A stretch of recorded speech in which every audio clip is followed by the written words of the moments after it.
Some might say social networking and other online tools bring us all closer together. But when we start using the internet to cheat on our partners, our online relationships can destroy our real-life ones. So why do we have these online affairs, and what can we do about them? Sex and relationship therapist Ian Kerner is here with more information. Ian, great to see you again. Nice to see you. Good morning. So these kinds of online relationships are not as innocent or as harmless as they may seem. Well, I think sometimes they start off as innocent. It seems like you're just developing a friendship with somebody. Sometimes it's even a friendship with a coworker. But you know, the internet in itself it's extremely addictive. I mean, the internet can really play into reward centers in the brain. And so suddenly something is really escalating, and it goes from being sort of innocent to really being something that's sort of much more intimate and secretive. And all of a sudden you sort of have a new best friend plus. So it can happen very quick. And is there something about the medium that allows us to become intimate a lot more quickly since it's not face-to-face contact? Well, I think there is that one-on-one intimacy. You're right, there isn't that face-to-face contact. But I think at heart what it is really the quick hits of excitement and newness and novelty. They really play heavily into those reward centers in the brain. And so if you're having a friendship with somebody online, it's almost guaranteed to escalate by dint of the fact that it's happening via the net. So what is it that draws someone who is in a relationship,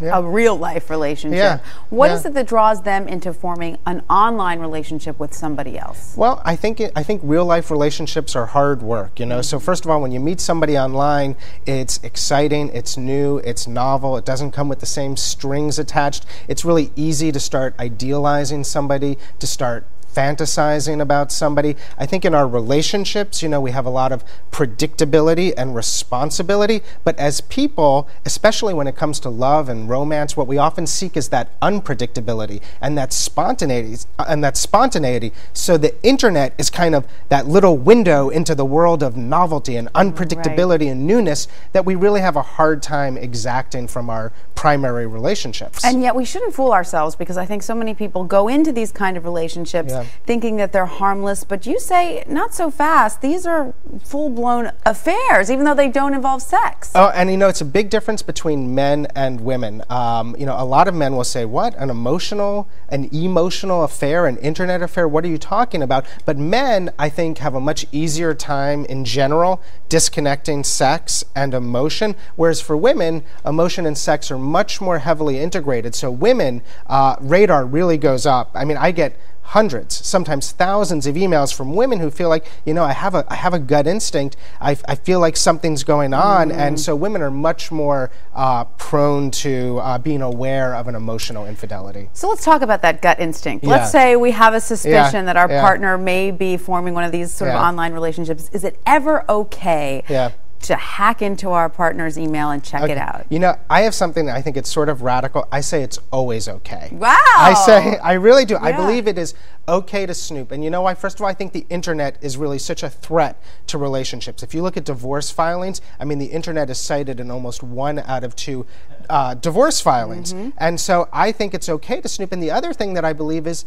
in a long-term committed relationship, you should have nothing to hide. So my wife, I mean, she can, if she wants to bore herself to death, you know, she has my password. Knock she yourself can go, out, she can go read all my emails. Maybe she could even start archiving them for me a little bit and organizing them. But I just really firmly believe in a committed relationship, you should have nothing to hide. And so if you're having a kind of email correspondence with somebody, if you're on Facebook sort of chatting with somebody, if you're having any kind of conversation that you think your spouse would not approve of, then you shouldn't be having it. Then you shouldn't be doing it. Very interesting. But some people might say, okay, look, Ian, that's fine. I'm not having an e-romance. I'm not having an affair. But this is there's some things that are just mine, and maybe my online life is just mine, and I'm not sure that I want anyone else, my partner included, to have access to every last corner of my being. I'm not saying, you know, I'm just saying that's an argument out there. I think in a long-term relationship, trust is based on that foundation of knowingness. So, you know, I think by dint of the fact that my wife can check my email at any time, I think she doesn't. And therein lies trust, therein lies a respect for privacy. But I get emails all the time from people who are like, I'm so guilty, should I snoop, should I not snoop, I just feel in my gut. And I'm like, you know, go ahead. If you feel that strongly, go ahead and snoop. 9 times out of 10, something is discovered that that leads to trouble. So then you find this, you make this discovery. Yeah. What do you do? Well, I think you confront it.